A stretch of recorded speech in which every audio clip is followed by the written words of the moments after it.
Panorama 95 apresenta Check-up no rádio. Daqui a pouco tem o Dr. Márcio Leonardo, subcoordenador do PROCON. Agora é a vez do médico geriatra Belísio Neto participar aqui ao vivo do nosso Panorama 95. Dr. Belísio, bom dia, seja bem-vindo aqui ao nosso programa. Vou tirar aqui essa belíssima máscara, né? Pois é, a máscara do Flamengo, né? Isso agrega valor, inclusive a máscara, claro, né? Exato. Agradecer a meus pacientes que têm me dado bastante as máscaras. Isso foi presente? Foi presente. Ganhei presente de um pessoal de Timbaúba, de um pessoal de Vista Serrana e de um pessoal da sua terra, de Jardim de Seridó, que deve provavelmente estar escutando o programa que eles escutam sempre. Tá, ok, forte abraço para eles. Um bom dia, uma satisfação poder participar aqui mais uma vez do programa Panorama 95 no quadro Check-up no rádio, com temas relevantes à saúde do idoso. E como estamos aí na semana das quedas, né? Dia 24 de junho, a gente é o dia de alusão à prevenção de quedas em idosos. A gente tenta fazer alguma coisa nessa semana. E o nosso tema, inclusive, de hoje, justamente esse, né? O que pode estar por trás das quedas em idosos, né? Existe uma causa para isso, por exemplo? É comum, é normal o idoso cair ou não? Muito boa pergunta, Marcos. Os idosos, eles tendem a cair mais, mas não devemos levar isso como um fato normal da idade. Não, é normal o idoso cair é da idade, cair de maduro. Não. Sempre por trás de alguma queda tem alguma coisa que a gente pode buscar fazer com que esse paciente não caia mais. Pra você ter ideia, os idosos, eles caem em média 30% uma vez ao ano. Qualquer idoso acima de 60 anos. Isso aumenta quando eles chegam a 80 anos, metade deles caem. Além deles caírem 30%, os que caem, 60% a 70% geram alguma lesão. Dessas são trauma em 5 a 6%. Trauma grave, como fratura de crânio, como fratura de quadril. Então, uma das complicações mais importantes do idoso na queda são as fraturas. Então, eles caem muito, e os que caem têm fator de risco para cair de novo. A gente tem que levar em consideração isso. A principal causa de mortes por acidentes domésticos, por acidentes externos, é a queda. De todos os acidentes que acontecem em idosos, queda é o que mata mais. Então, a gente contextualiza a importância do paciente cair, e quando você vir ele cair, você não só achar que é da idade, que foi somente porque ele escorregou, somente porque tinha um animal doméstico. Obrigado, minha amiga Boa, Suênia Silva, sempre trazendo um cafezinho bem quente, VIP, né? e uma aguinha gelada e causando ciúmes ao entrevistador. O Dr. Márcio Leonardo vai também ter esse mesmo tratamento, né? Claro que tem. Bom, então, dadas essas circunstâncias de que os idosos caem, podem trazer complicações, você poderia me perguntar, então, se ele está caindo, escorregando, se ele está caindo por causa de um animal doméstico, aqueles fatores extrínsecos que a gente já conhece, de tapete, de piso escorregadio, o que é que pode estar por trás dessas quedas?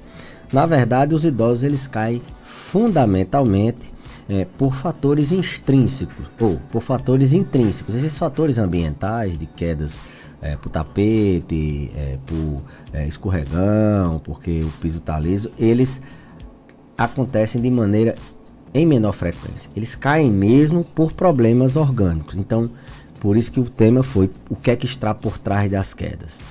A manutenção do equilíbrio numa pessoa depende de um processamento de várias áreas.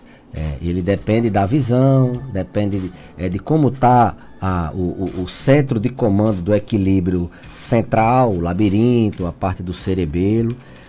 Depende de como é que está a estrutura osteomuscular, o músculo, os ossos. Então, para ele efetuar, ficar em pé, para ele manter uma base, um centro de massa, para que ele não desequilibre, é importante ele ter toda uma interação entre como ele percebe o ambiente, como ele processa isso e como é que ele fica em pé. Tanto o equilíbrio estático, que é isso que ele está parado em pé, como é quando ele começa a andar. Então, em virtude disso, a gente começa a pensar no que é que está por trás das quedas. O que é que pode estar por trás de uma queda? Um déficit visual. se ele é dos 3 pilares do equilíbrio está afetado, o paciente que não enxerga bem, ele cai mais. Então, tratar a catarata, tratar o glaucoma, tratar déficits visuais é fundamental. Aquele paciente que está caindo e você não sabe por que ele está caindo. Já fez todas as medidas de segurança na casa e ele continua caindo. Será que ele uma outra área que pode, uma outra coisa que pode estar por trás de quedas são doenças no processamento central, no equilíbrio. As doenças vestíbulo-cocleares, as labirintopatias, a vertigem postural, aquela tontura por desequilíbrio, a própria labirintite, ela pode causar. Então, se tem doença que está causando tontura, tem que tratar. Então, a queda, ela é uma via comum de várias doenças, de várias áreas que podem afetar o equilíbrio e o paciente cair. Ela é sempre, na geriatria, a gente diz que é um fenômeno sentinela. Independente do que o paciente caia, a causa que ele caia, a gente tem que fazer uma investigação da causa dessa queda. Tem que procurar arritmia, pode estar por trás de uma queda. Tem que procurar remédio pode causar queda. Queda de pressão, a famosa hipotensão ortostática pode causar queda. A síncope, que é o desmaio, a perda súbita, a perda transitória da consciência pode causar queda. E essas síncopes, ela tem várias causas, desde a arritmia, como eu falei, hipotensão ortostática, a desautonomia no paciente diabético, anemia pode estar por trás, infecções, como eu falei, a queda ela é um sintoma sentinela de várias coisas que podem estar acontecendo. Você pode estar adoecendo e começar a cair como primeira manifestação. A gente considera a queda um sintoma atípico. Por exemplo, o paciente que vai abrir um quadro de Covid-19, ele pode abrir esse quadro sentindo quedas. Não é que todo paciente que está caindo, ele está com Covid, entenda. Mas um dos sintomas atípicos, os idosos eles têm febre normalmente, eles têm perda de apetite, mas os idosos eles também têm sintomas atípicos, abrindo quadro de Covid, delírio, caindo muito, dormindo demais, isso pode ser uma causa de Covid e de qualquer outra infecção. Então a queda é uma via comum de várias causas, tem sempre alguma coisa por trás. Na consulta geriátrica, Marcos, um dos grandes diferenciais da geriatria é a gente intervir em alguma coisa que possa estar atrapalhando o curso natural desse envelhecimento. É um idoso que tem risco de cair, na consulta a gente já faz testes que medem o risco de queda. A gente mede a força, vê se esse paciente tem força na perna, se ele tem quantidade de músculo suficiente, se ele tem alguma deformidade nos pés, se ele, fazendo eletro, a gente vê se ele tem arritmia, a gente faz teste de marcha, ele bota ele para andar e vê se ele consegue levantar de uma cadeira sozinho, se mantém em equilíbrio, a gente tria isso, identifica antes que ele caia, né? Embora um fator de risco importantíssimo para cair de novo seja o paciente ter idade e já ter caído. Então, é importante sempre identificar por que ele caiu. Simplesmente caiu, você fique atento a todas essas causas. Quando receber paciente de pronto-socorro, aí os profissionais de saúde que estão nos ouvindo, ou mesmo o paciente que tenha, o mesmo cuidador familiar que tenha um idoso caidor, tenha sempre em mente, alguma coisa está acontecendo, que meu pai está caindo muito, que minha mãe está caindo muito, e aqui não tem motivo para ele estar caindo. Então, o que é que pode estar por trás das quedas? Além de um ambiente não seguro, doenças do próprio indivíduo e alterações do envelhecimento.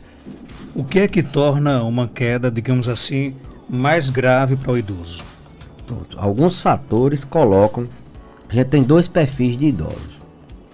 A gente tem aquele idoso robusto, aquele que lava a casa, aquele que cuida da sua casa, faz as compras, aquele que é independente, e tem aquele idoso mais dependente, aquele que a gente considera o idoso frágil, que tem uma capacidade de resposta fisiológica diferente. Uma queda no idoso robusto, ela tem complicações X, uma queda no idoso frágil, ela tem complicações maiores. Embora o idoso frágil ele caia mais dentro de casa, e o impacto do trauma nos frágeis é menor, mas as complicações, as consequências dessas quedas nesses pacientes mais frágeis são muito maiores. Boa parte das vezes o mínimo impacto ele sofre uma fratura e às vezes nem percebe, porque foi tão pouco, a família, não, mas foi só uma quedinha, ele ia deitando na rede e passou direto. A gente vai ver tem uma fratura de quadril.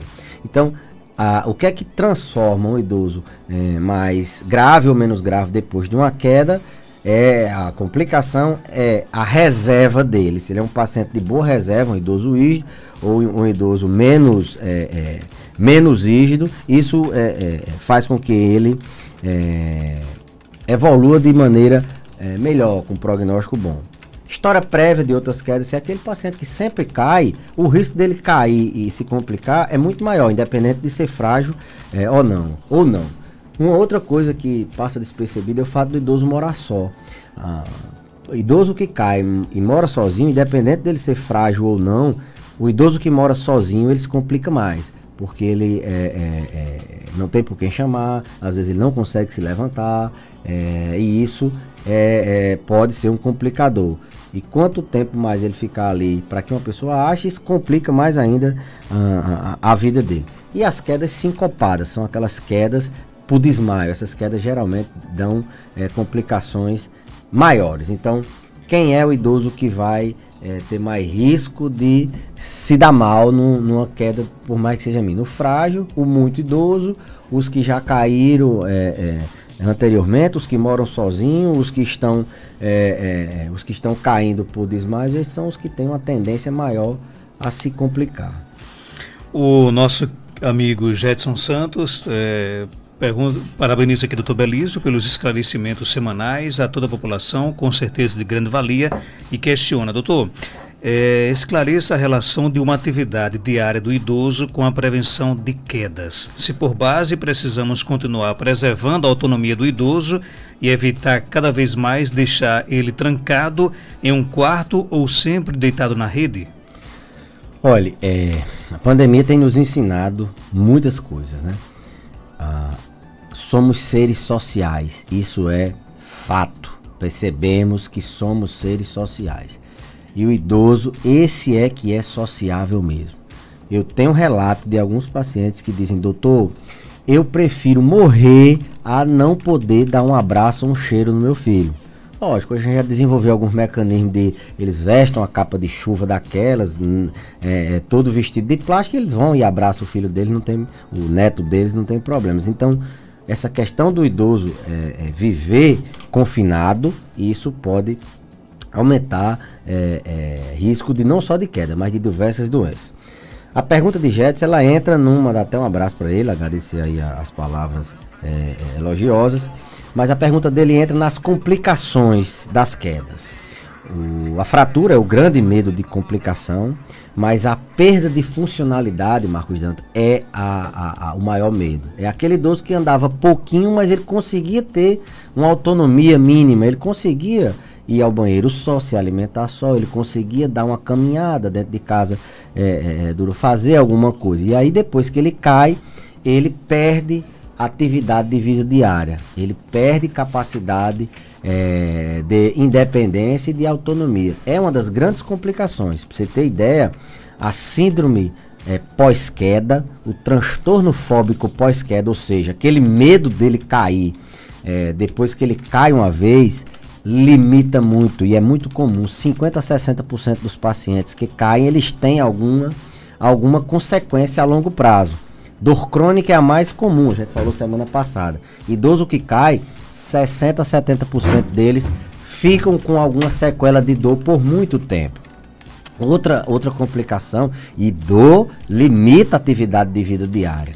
Dor limita o paciente que antes ele lavava os pratos, agora não lava mais. Antes ele conseguia tirar capim na zona rural, fazer sua luta, e ele não consegue mais. Ele vai ficar com limitações, com perda de autonomia, perda de independência. Então, complicações das quedas passam desde dor a medo de andar de novo. Os idosos, famílias que têm idosos que caíram, eles sabem que mesmo que a queda não tenha causado fratura, Mesmo que a queda não tenha sido de grande intensidade, esse transtorno fóbico pós-queda é uma das complicações mais difíceis da gente recuperar e que ela causa muito prejuízo ao paciente. Ele tem muita dificuldade e a gente tem que trabalhar tanto o psíquico, como o equilíbrio, como força, como flexibilidade, isso aí depende da fisioterapia, para que ele possa andar de novo. Aí, Marcos, é uma cascata de consequências negativas. Ele começa a ter muito medo, ansiedade, e aí entra em depressão. Ele começa a andar menos, ele tem medo de andar, e a gente sabe que o fato do paciente ficar parado, ele perde massa muscular, o risco dele cair de novo é alto. Pra você ter ideia, a gente tem muito paciente idoso internado agora com essa Covid, a estimativa não pela Covid, a estimativa é de perda de 1% da massa muscular a cada semana. Ou seja, um indivíduo que tem 70 quilos, ele vai perder 700 gramas, ele vai perder quase 1 quilo toda semana, só de massa magra. Entendeu? Se ele tem 50 quilos de massa magra, ele vai perder meio quilo de músculo. E meio quilo de músculo por semana, se ele interna 2 semanas, se ele fica parado 2 semanas em casa sentado e antes andava, isso é muito determinante para a vida dele. Então, acontece consequências, perda de funcionalidade com impacto nas atividades de vida diária do idoso. A gente prima muito por manter a autonomia e independência, por manter ele andando o mínimo possível, se alimentando sozinho, conseguindo tomar os remédios só, e uma queda ela pode acabar com tudo isso. Não menosprezem a queda, por mais que ela seja uma queda, a gente sempre pergunta, a gente sempre tria risco de queda, e as famílias tendem a dizer, não, mas foi uma quedinha assim, assado. Não, a gente tem que detalhar melhor. Ele levantou, foi em que canto, ficou com alguma dor, ficou com medo de cair, o que é que ele tinha tomado de remédio antes, sentiu dor no peito, ele estava adoentado, ele vinha andando mais devagar, a marcha dele estava, então investigar a causa para que ele não possa cair de novo, porque a gente viu que caindo de novo o risco de lesão é muito grave, muito alto. Abraço aqui a nossa amiga Raimunda Lopes, está dizendo que amou a máscara do Dr. Belísio, né? Ela também é flamenguista de coração, é uma máscara muito bonita por sinal, né? E a nossa amiga Aparecida lá em Barra de Santana está aqui pedindo para que eu deixe de provocar e de brigar com Suênia, né? Eu não brigo com Suênia, porque é só um ciúmezinho. Tratamento privilegiado. É só um ciúmezinho. Marco não entende que Suênia é minha amiga de velhos carnavais. Suênia foi colaboradora. Estou aqui há 6 anos, nunca recebi um cafezinho aqui no Foi colaboradora nossa lá na casa da minha mãe há muitos anos atrás. Conheço ela desde a infância, Marcos. Então, isso é um tratamento especial, e sabe que a vida é ação e reação. Quantas vezes você já levou uma água para Suênia? Tem ouvido com a gente, acho que é a nossa amiga Rita. Rita, qual a sua pergunta? Bom dia. Bom dia. Eu queria perguntar do Dr. Belísio, porque meu pai tem 90 anos. Minha irmã está preocupada que ele quer ter comida de noite, assim, feijão, arroz. Ele não quer comer uma comida leve. Aí a gente tá preocupado. Essa semana de diarreia nele, ele fez cocô até na roupa, mas tá andando, devagarzinho tá. Eu queria saber se é preocupante ele tá comendo essa comida grosseira à noite. Ótima pergunta. Idoso que se alimenta de maneira copiosa à noite, né? Primeiro, ele tem 90 anos. Será que esse hábito dele é um hábito de 90 anos? Como é que a gente vai mudar um hábito de 90 anos? Aos pouquinhos. Realmente, você fazer uma ingestão volumosa, copiosa à noite, não é das melhores formas de se dormir. Entretanto, a gente tem que ver o hábito dele. Será que esse hábito era assim? E ele passou a vida toda assim? Ou será que agora ele está começando a ter prejuízo? Que ele teve uma diarreia, ela falou. Então, o que é que a gente pode orientar? Aos pouquinhos, ele ir mudando o hábito dele. Até porque o idoso, ele com o envelhecimento, ele tem um afrouxamento dos pilares diafragmáticos, ele tem uma incidência maior de doença do refluxo. Isso pode fazer com que ele piore. Quem não tem pode piorar, pode aparecer algum sintoma de regurgitação, algum sintoma de empachamento depois que se alimenta à noite. Mas eu sempre me preocupo quando o idoso não está se alimentando, Marcos. Eu considero Muito mais grave a desnutrição, principalmente no de 80 anos, que a necessidade proteico-calórica dele é diferente, ele tem um risco de se deteriorar muito mais quando ele perde o apetite do que mesmo quando ele está com algum problema de se alimentar demais. Lógico que tudo é demais, e aí ter cuidado, devagarzinho a gente vai tentando mudar esse hábito. Não tente mudar de uma hora para outra, que ele não vai aceitar. Tem mais pergunta aqui chegando, vamos ouvir? Doutor Belísio, bom dia. Aqui quem fala é Erisvaldo. Rapaz, eu estou com 60 anos, esse ano, se Deus quiser, eu completo 61 anos. E eu tenho ultimamente eu tenho percebido que eu tenho uma dificuldade quando eu vou vestir a roupa, principalmente quando eu vou vestir uma calça com a perna esquerda. Perca aqui um pouco o equilíbrio. Existe alguma anormalidade quanto a isso? Ou seria simplesmente uma coisa normal? Irto Belísio. Uma dificuldade na perna, localizada, né? Uma coisa bem pontual na perna esquerda. O que é comum nessa faixa etária é as pessoas terem dificuldade de você ver, uma atividade básica de vida diária, se vestir, capacidade de se vestir. Isso é importante para um paciente.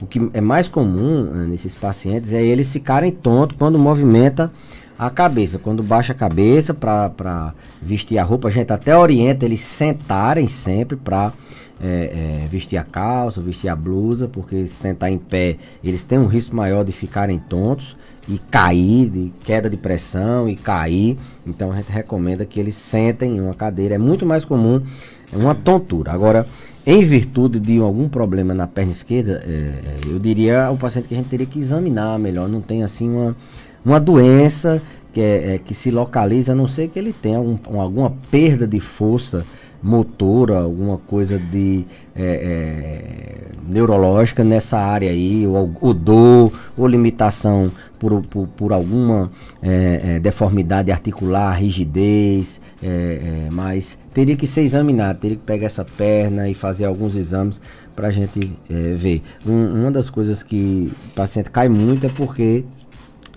pacientes sequelados de AVCs, não aqueles que ficam na cama, mas aqueles que ficam com déficit na marcha, eles têm um risco muito maior de queda. Não é o caso dele, provavelmente, mas a recomendação para evitar queda é trocar de roupa sempre sentado.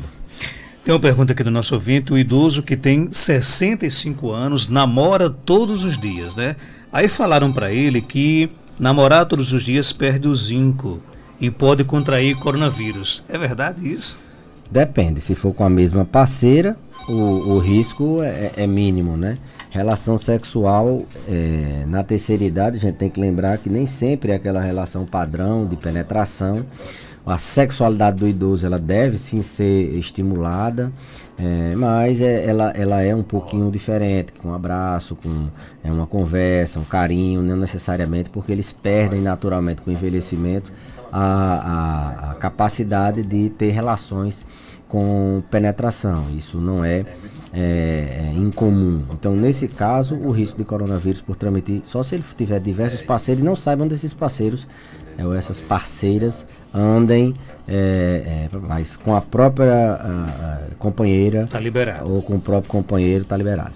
Ok, tem mais pergunta aqui chegando. Bom dia, eu queria saber do doutor que eu sinto umas dores muito fortes nas pernas, na parte da panturrilha, descendo para os pés, mas na lateral da panturrilha, sinto muitas dores, principalmente à noite.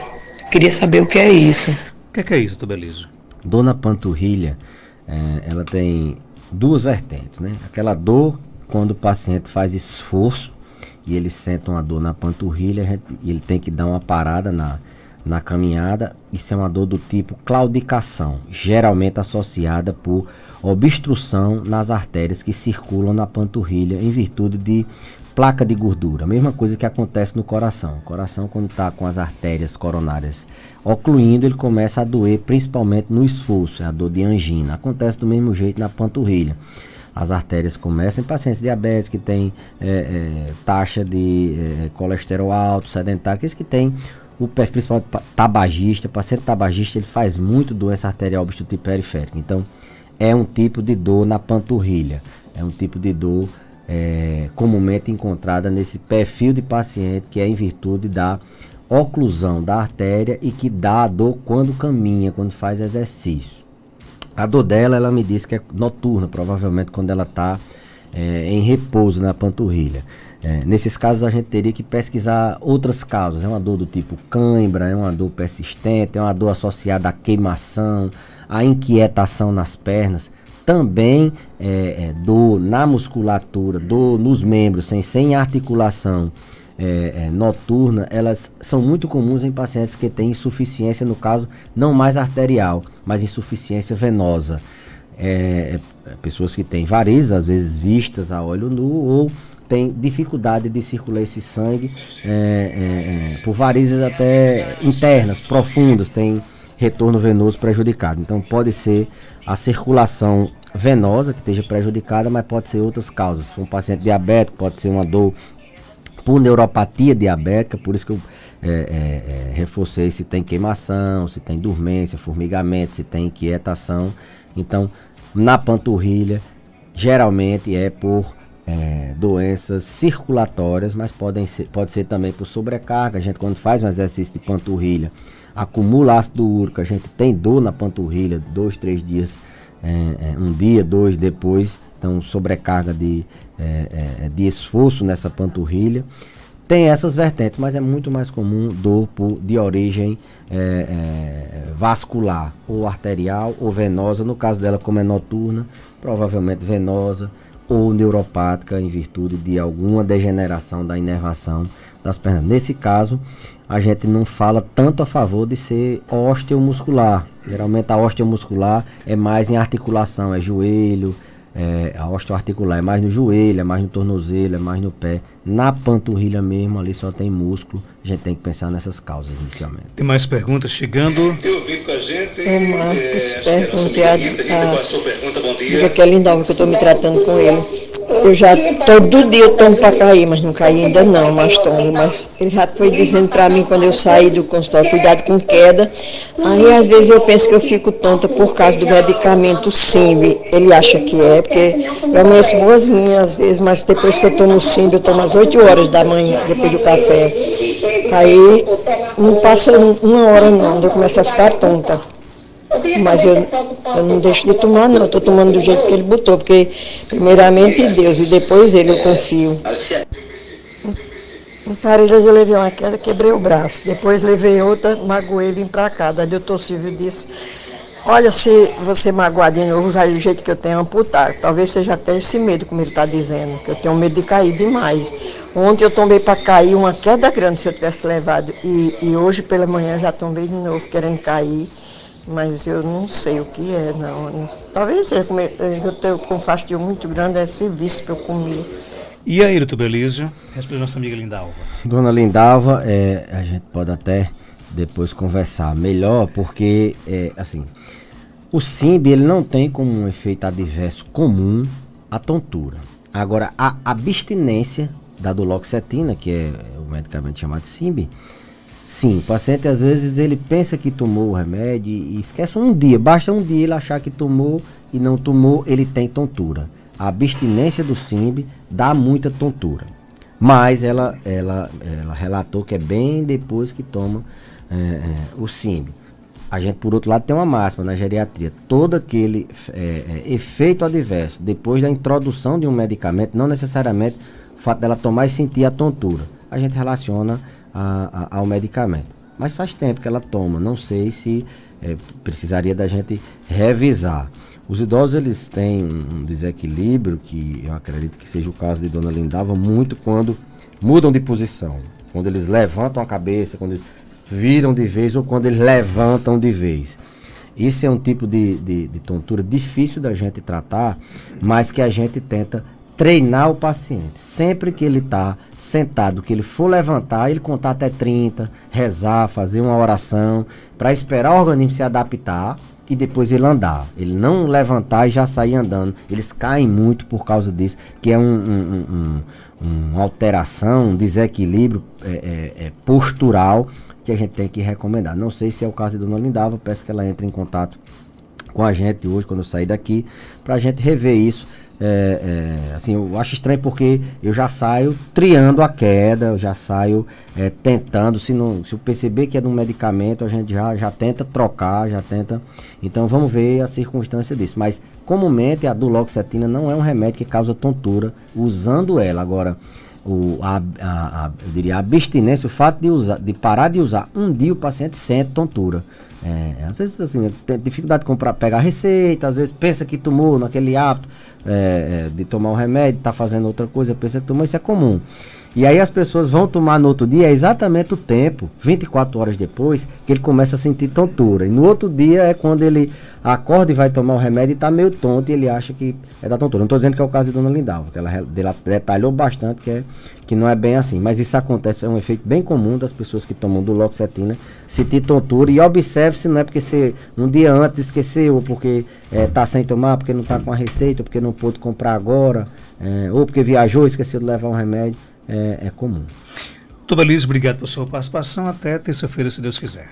Eu que agradeço, Marcos, e até a próxima terça, se Deus quiser, e com o Campeonato Carioca de volta.